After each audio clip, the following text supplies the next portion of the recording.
And then we just dive right in. So you can stay off your video if you want. That Perfect. way you won't be seen on it. So I'll just thank everyone who is joining live, and you'll just be added into the event as you come in. And then anybody who is watching this on the replay, hello and thank you. So the way that we do this, if you're familiar, is we usually dive into about a 10-15 minute presentation where I try to add value to you and share something that we've been learning from our clients, from our industry connections, all within the building trades unions. So, welcome. If you're new here, my name is Manya, and I'm the founder of Boost. And we're going to drive straight in here. Basically, my goal every week is to bring you something of strong value to help you fine tune your leadership. And this is a peer network designed just to help union business managers optimize your leadership and business environment. A lot of you have staff, and with that comes a lot of challenges. And this week, I wanted to talk to you about building supervisory skills within your staff team. We've had a bunch of people actually over the last probably month or two, different business managers asking for help with this. We've got people who've been promoted into new roles. We have people who have been recently hired, and we're hearing some asks for help. So that's what we're going to do today. Basically, I'm going to dive straight into the learning portion of this, and we're going to talk about strong supervisors, strong locals. All right, so today we're going to talk about why training your new supervisors and managers is one of the biggest payoffs that you'll ever make. It's very important to help the people that you are asking to oversee others. You've got to give them the skills that they need. The goal for today is to leave you with a couple of takeaways that you can use right away. And also, I'm going to talk a little bit about something new that we've rolled out within some different unions. So there's a situation that many of us have seen, and I've been seeing it more and more this year. We've got, let's just say, an office manager. Maybe they were promoted because they were really reliable, or maybe you inherited somebody in the role. That's pretty common. And this person maybe was a wife or a friend of a friend. You needed the spot to be filled. And it wasn't necessarily somebody recruited based on a skill set or a training or an education that they had, but more just they're reliable, they're trustworthy, and we want them to be in this position. But what you do notice is that this job does require new skills. Maybe they have to manage some administrative staff, and then things start to crumble a little bit. And we're hearing some issues of toxic culture, hearing that a fair bit. A lot of times it doesn't come across in that terminology, but we're hearing things like people are fighting, they're not getting along, we're having issues with certain individuals, and it can feel annoying, frustrating, a bit overwhelming when you're in the business manager role and you're trying to figure out how to keep the peace and keep things rolling. So you may find that they're maybe micromanaging, or maybe they're avoiding, so they're not holding people accountable. They're avoiding hard conversations. If there's conflict, they're not able to help sort that out, and things start slowing down. Ultimately, members are impacted, right? You're impacted, members are impacted because we're just not getting people doing what they need to do. I've seen some cases where the end result is somebody needs to be let go. That happens in an extreme circumstance, but more often it's a lack of support and training. So if we can get them the training they need, they're going to be happy and successful in that role. All right, so untrained supervisors can create some big bottlenecks. They're the cost that we don't always see. Sometimes there's direct costs we can see. We've had some situations where there are errors that happen. Literally, people are costing the local money because of issues and errors. Um, but these are some of the hidden costs. Frustrations with members. We get bottlenecks in operations, so stuff's just not getting done, or it's getting clogged. We see this in situations where we've got larger unions that have different satellite offices. We're seeing this. and it can cause a real ripple effect across the teams. There can be errors, confusion, and then that leads out just to burnout. I mean, that's a fancy word, but it's frustration, it's overwhelm, it's getting ticked off. That might be staff, leaders, and reps, and that all creates a really brutal environment. One other thing, too, that we don't talk about that much is just a missed opportunity to develop people.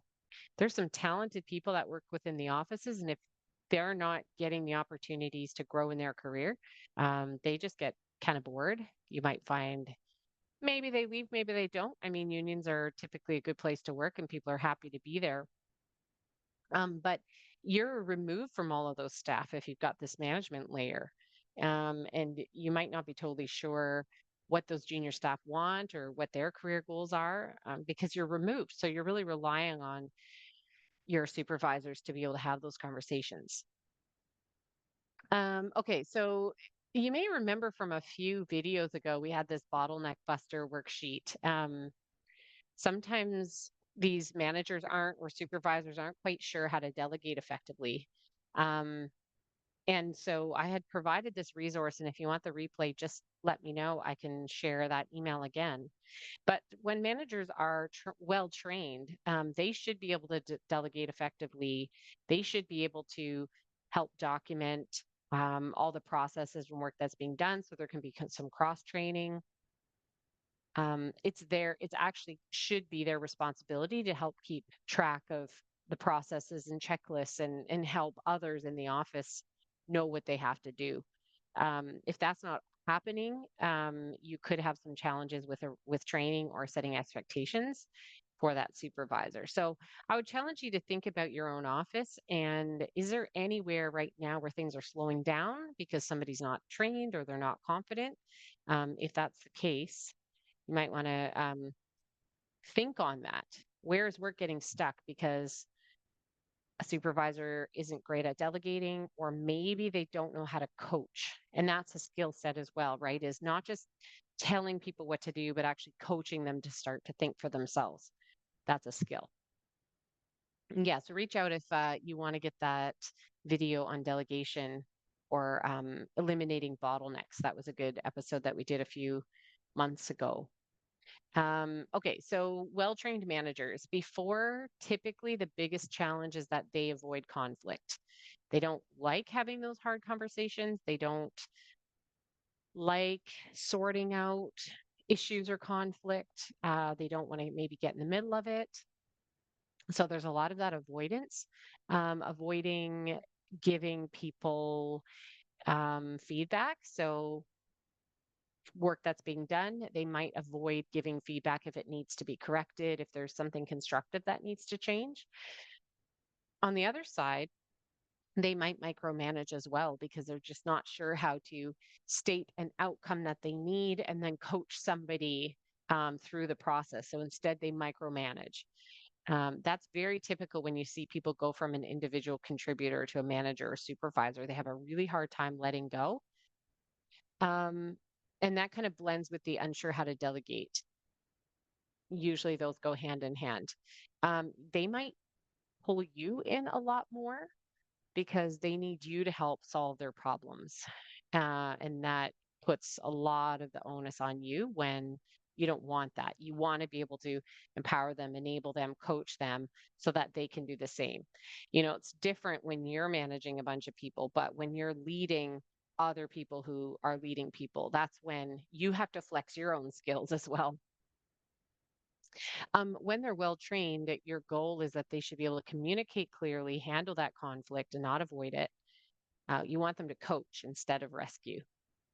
You want them to be able to delegate, prioritize, give feedback, develop staff. So spot opportunities for development. If somebody needs a training on a technology or a software or a tool or a system, you want them to be able to have that ability to spot that and then develop the other staff.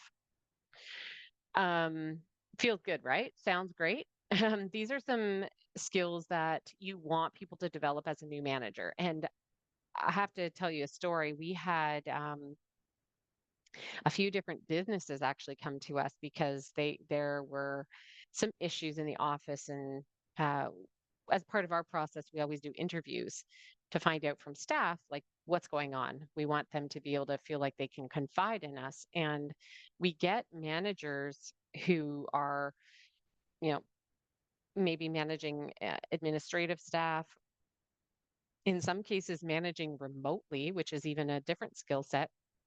And they're saying, I just don't feel that confident. I'm not really sure what I'm supposed to do as a new manager. Like now all of a sudden they've switched from doing it themselves to supporting and monitoring other people. So this is huge. This mindset from doer to leader is really important. A lot of it comes down to how they shift their thinking. Um, so this is a skill that they have to develop as a manager, is that new mindset of I'm not the one doing the work, I'm now leading the work to be done. And where is my work to do? And where is it my job to coach and help other people get the work done? Um, Communication is not a soft skill. This is a critical skill. They have to be able to be clear, hold people accountable. They have to be able to flex their styles depending on the person that they're talking with, because everyone in their world now is going to need to be spoken to slightly differently, and they need to learn that. Um, they need to be able to provide positive and constructive feedback in a way that sounds, kind, clear, constructive, describes the impact, um, for both positive and constructive. So that's a skill that they have to develop now. They have to be able to address conflict well. They should learn about coaching. So, what is coaching and how is that different and why is that important? In our program, we help them coach with P grow. So, this is prepare, set a goal, the reality of today, help with opportunities and the way forward, or options and the way forward. So, we teach them how to use this model.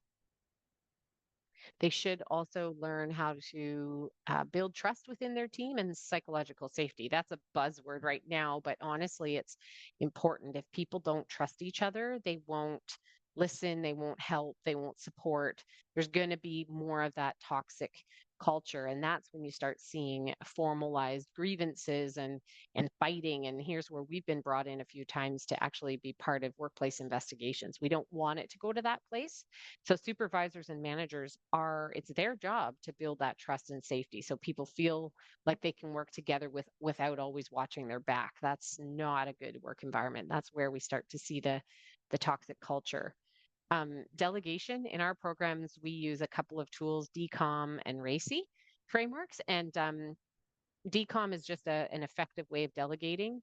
Again, we've done a session on DCOM as well. So if you're curious and want to know more about delegating effectively, let me know and I'll forward you the email on using the DCOM model.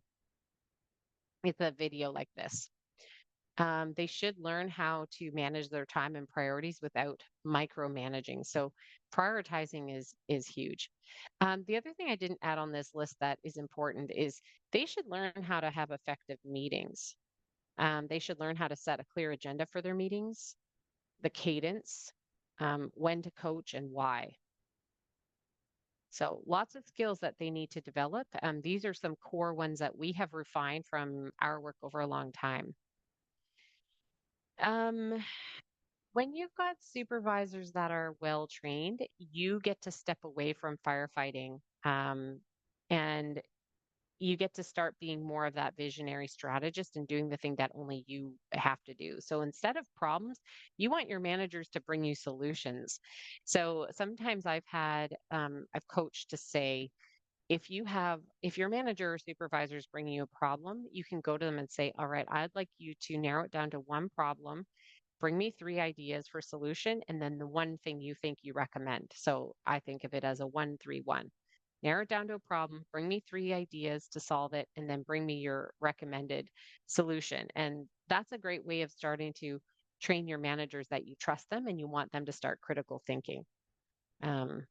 So let's get you there.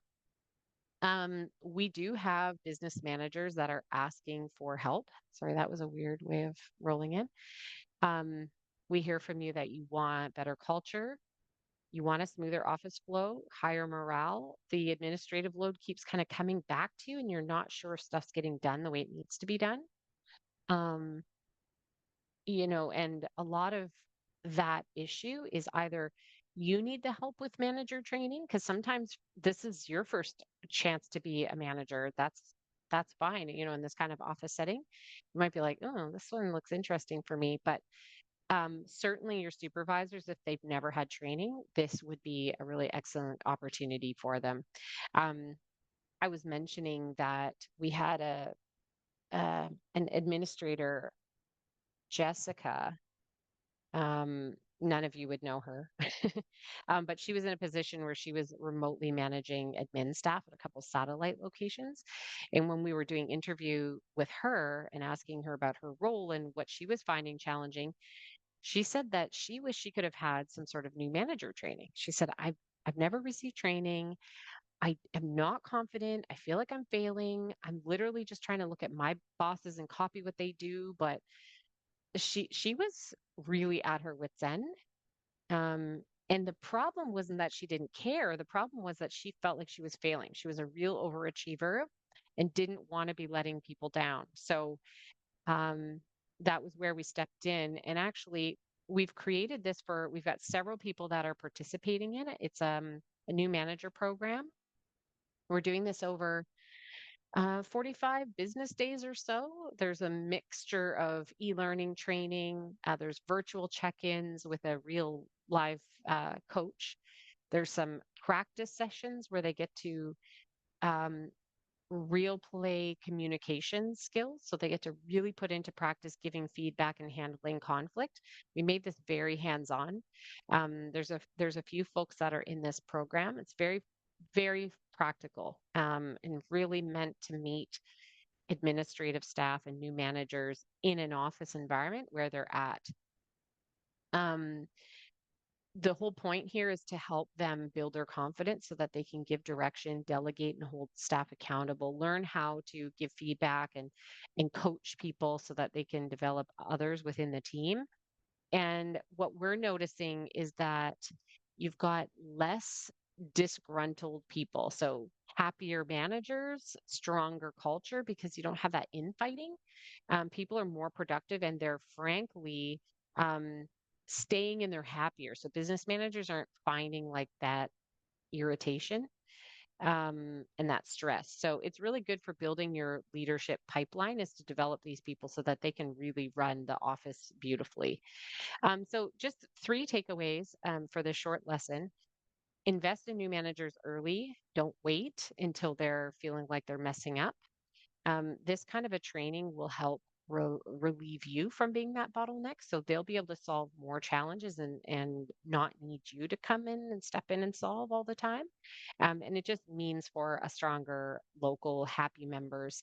Um, if you're curious about this program that we've developed, I would love for you to reach out. I'll put some information in the email that has this video and everything included in it. But I'd love to hear your thoughts. So please do reply to the email and let me know your thoughts on this particular program. And also, if you learned anything interesting today. All right. Thank you so much.